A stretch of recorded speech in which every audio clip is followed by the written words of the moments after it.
जय देश जय नरेश। धर्म रक्षाको लागि, हिन्दू अधिराज्य स्थापनाको लागि हामी गुरुहरू छातीमा गोली थाप्न तयार छौँ। शान्तिपूर्ण ढङ्गबाट, एकदमै अहिंसात्मक ढङ्गबाट, धर्मको माध्यमबाट, धर्म सभाको माध्यमबाट, धर्मले सबैलाई जोडेर, किनभने धर्मभन्दा ठुलो यहाँ केही पनि छैन। फागुन 21 गतेको चुनाव यो देशमा कुनै हालतले हुनेवाला छैन। यसमा निर्धक्क भएर रहनुहोला। या त हामी शहीद हुनेछौँ, या त हामीले हिन्दू अधिराज्य प्राप्त गर्छ।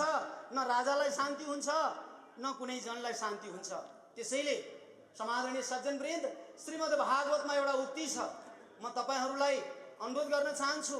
श्रीमद् भागवतको अध्याय नम्बर महात्म्य खण्डको 4औं अध्याय 4औं अध्यायको 13वां नम्बर श्लोकमा एउटा श्लोक छ। पञ्चोग्र पापम छल छद्मकारिणा कुर्रा पिशाचा इव निर्दयाशय ब्रह्म स्वपुष्टा व्यभिचारकारिणा सप्ताह यज्ञेन कलौ पुनन्ति ते। संसारमा 5वटा महाउग्र पाप हुन्छ। त्यो पञ्चोग्र महापाप जुन राष्ट्रले भोग्दछ, त्यो राष्ट्र कहिल्यै पनि शान्ति हुँदैन, अस्थिरतामै रहन्छ। यो कुरालाई मनन गर्नुहोला। र पञ्चोग्र महापाप भनेको गद्दीमा आरोहण भएका राजा मारिनु, व्यासमा कथा गर्दै गरेको पण्डित मारिनु, कुनाभित्र बसेकी 11 दिनभित्रको सुत्केरी मारिनु, अनि गौशालामा बाँधिएकी गाई मारिनु, बाबुआमाको क्रियामा बसेको क्रिया पुत्री मारिनु।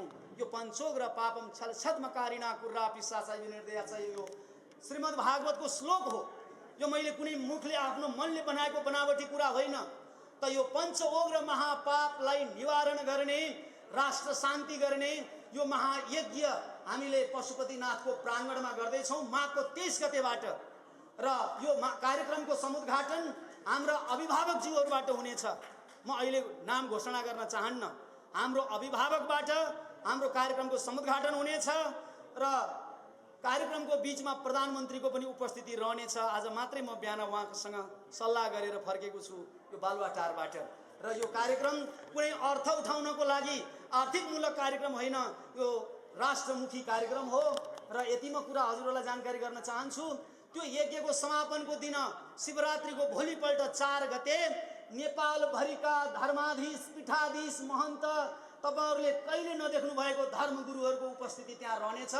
सम्पूर्ण नेपालीहरूलाई जसरी राष्ट्रमा ऋण लाग्दाखेरि हाम्रो थाप्लोमा यति ऋण भन्छौँ, त्यसै गरी यो देशको कलङ्क हो जुन दरबार हत्या, व्यासमा पण्डितको हत्या, क्रिया पुत्रीको हत्या, यो भनेको माटोले भोगेको पाप। यो मिटाउनको लागि सम्पूर्ण नेपाली जनताहरूले त्यहाँ आएर श्रद्धाञ्जली अर्पण गर्ने र त्यो 5 ठाउँमा जहाँ हत्या भएको ठाउँको माटो पनि त्यहाँ ल्याएर हामीले त्यो विधिवत रूपमा उहाँहरूको मोक्ष गराउने, उहाँहरूको आशीर्वाद लिने र फागुनको 4 गते लाखौं महानुभावहरू देशैभरिबाट त्यो काठमाडौँमा जम्मा हुने र त्यो श्रद्धाञ्जली सभा सकेर हामी पशुपतिनाथको प्राङ्गणबाट जबसम्म हाम्रो हिन्दू अधिराज्य नेपालको स्थापना हुँदैन तबसम्म हामी धर्मगुरुहरू तपाईहरूको कडी भएर धर्म रक्षाको लागि, हिन्दू अधिराज्य स्थापनाको लागि हामी गुरुहरू छातीमा गोली थाप्न तयार छौँ। शान्तिपूर्ण ढङ्गबाट, एकदमै अहिंसात्मक ढङ्गबाट,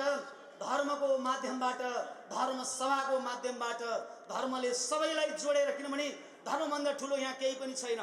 राजाले पनि आएर नतमस्तक हुने ठाउँ भनेको धर्म हो, प्रजाले पनि आएर नतमस्तक हुने भनेको धर्म हो।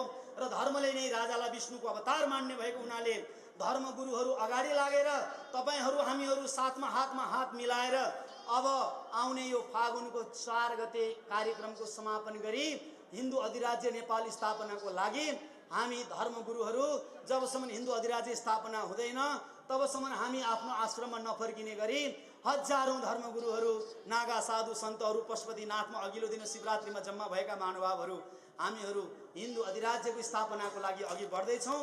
त्यसमा हजुर हामी सबै एकजुट हुनुपर्छ। यो भनेको कुनै व्यक्तिगत कार्यक्रम होइन, यो भनेको हाम्रो अभिभावकको कार्यक्रम हो। यो यज्ञ भनेको राजा महाराजाहरूले गर्ने यज्ञ हो, किनभने यो पञ्चोग्र पापले नै यो देशलाई ग्रस्त बनाएको छ। त्यो उद्धार गरिकन हामी हिन्दू अधिराज्यको लागि 4 गतेबाट धर्मगुरुहरू हजुरहरू हामीहरू सबै एक ठाउँमा जम्मा भएर जानुपर्नेछ। र म यहीँबाट घोषणा गर्न चाहन्छु, फागुन 21 गतेको चुनाव यो देशमा कुनै हालतले हुनेवाला छैन। यसमा निर्धक्क भएर रहनुहोला। र म यही कार्यक्रमको जानकारी गर्दै, यो धार्मिक अनुष्ठान हो, यसको हामीलाई अभिभावक मतलब हाम्रो गार्जियनको रूपमा आदरणीय प्राज्ञ ऋषि डाक्टर जगमान गुरुङ बुवा पनि हाम्रो साथमा हुनुहुन्छ र हामी यो कर्म गर्न यो हाम्रो फाइनल कार्यक्रम हो।